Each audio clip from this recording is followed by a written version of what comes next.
J'ai repris sur le côté ici les 3 modèles de maisons qu'on va implanter dans notre plan masse.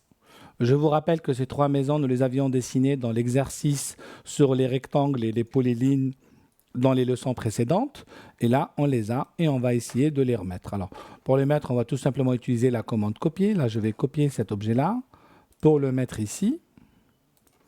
Voilà. Arrivé là, je vais faire un miroir de cet objet-là.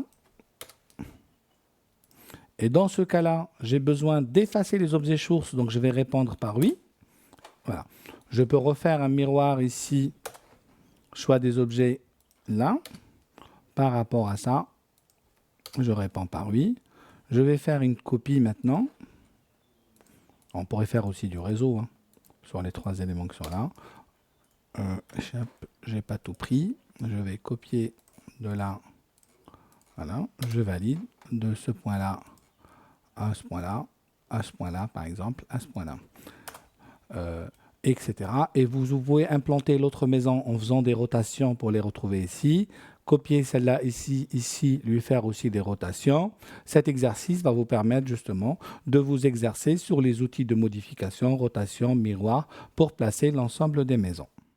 Que se passe-t-il si j'ai créé des blocs et je voudrais changer leur apparence ou leur rajouter de l'information? Je repars sur mon exercice de maison et là, j'ai créé des blocs fenêtres qui sont les fenêtres 120 et je voudrais les éditer et les modifier. Je vais les sélectionner et on va aller dans Insertion, Éditeur de blocs. On aurait pu l'obtenir aussi en double-cliquant. Et là, je veux éditer quel bloc? Éditer la fenêtre 120. OK. J'arrive ici dans cet espace qui est l'espace éditeur de blocs. C'est un espace qui va ressembler exactement à l'espace AutoCAD, sauf que nous ne sommes pas dans AutoCAD, nous sommes dans l'éditeur de blocs. Je vais aller dans Début, Ligne par exemple, ou même on va faire un rang. Tiens, je vais dessiner ici un cercle comme ça. Je vais le positionner exactement comme ça ici.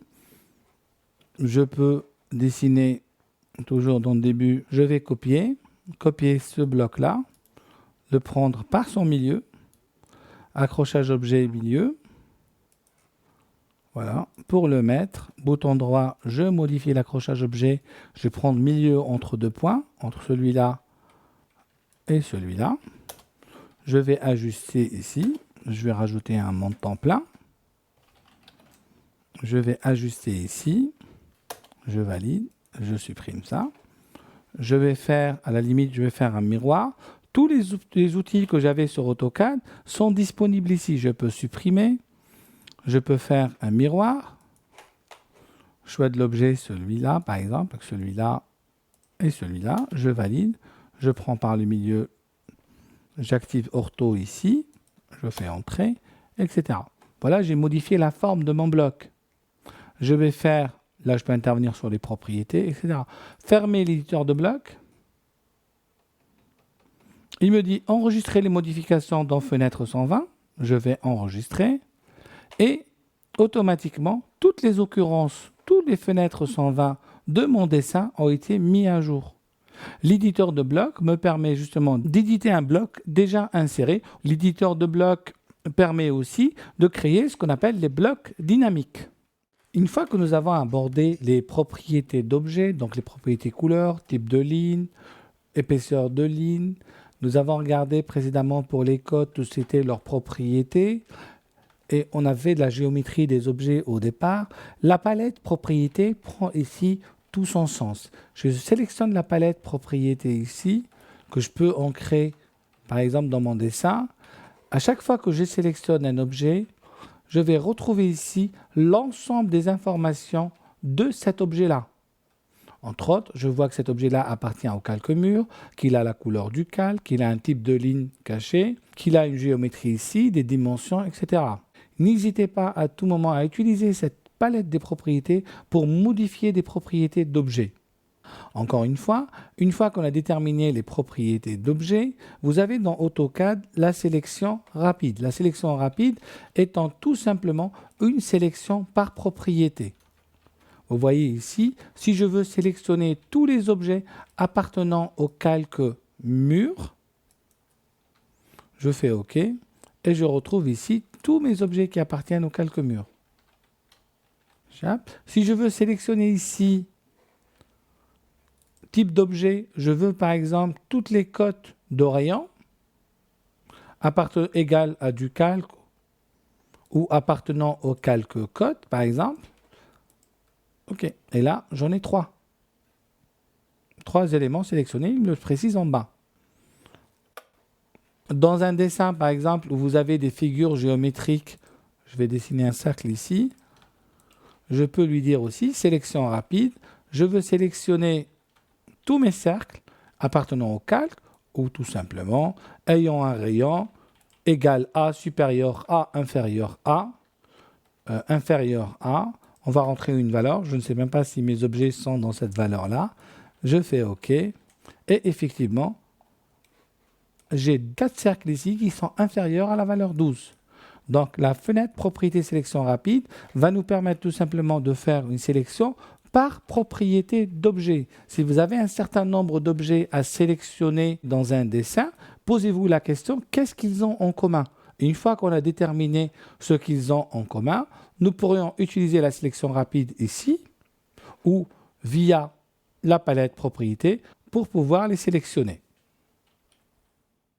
Pour saisir des textes sur AutoCAD, on va aller ici dans la catégorie annotation et on regarde ici, on a la possibilité de saisir un texte sur une ligne ou un texte multiligne. Faisons un texte sur une ligne. Spécifier le point de départ, j'en réponds par oui. Il me dit spécifier la hauteur, on va lui dire 5 par exemple. L'angle de rotation, on va le laisser à 0. Et je vais saisir mon texte. On va faire formation.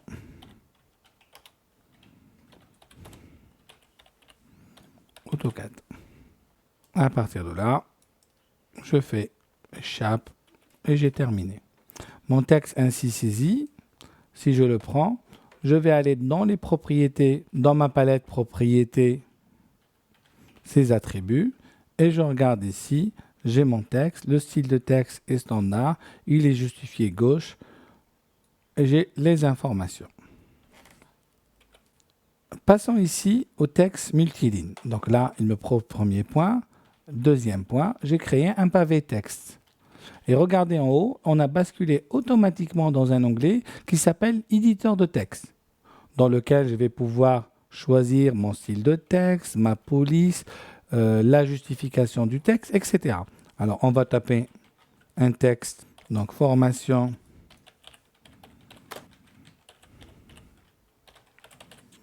AutoCAD, entrée, version 2010,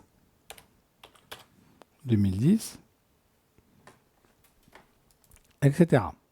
J'ai la possibilité ici de sélectionner mon texte, changer de police. On va aller choisir, on va prendre une Arial par exemple.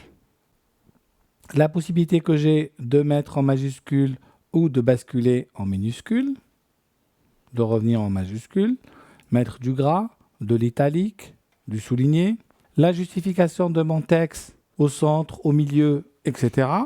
Donc on va le laisser en haut à gauche. Je peux mettre des puces. Je peux découper mon texte en colonnes. Si je veux insérer des symboles, je vais cliquer ici à la recherche du symbole que je veux insérer.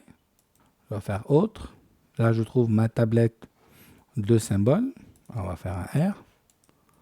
Sélectionner, copier. On va le coller ici. Faire un espace. On arrive à la voir. Nous avons des outils ici qui vont nous permettre de faire du rechercher, remplacer, importer texte, etc. Une fois que j'ai pu paramétrer mon texte, là c'est sa hauteur,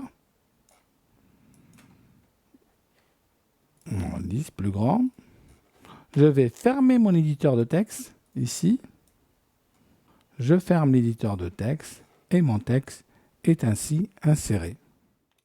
Notre dessin est coté, passons maintenant à l'étape suivante qui va consister à mettre les hachures. Je me mets sur les calques hachures, je désactive le calque cote ou cotation ici pour me retrouver sur hachure et je vais prendre la commande hachure. Hachure. Là, je vais définir mon motif. On va prendre le motif ligne. Line ici. On va choisir un point à l'intérieur de notre tracé, de nos murs.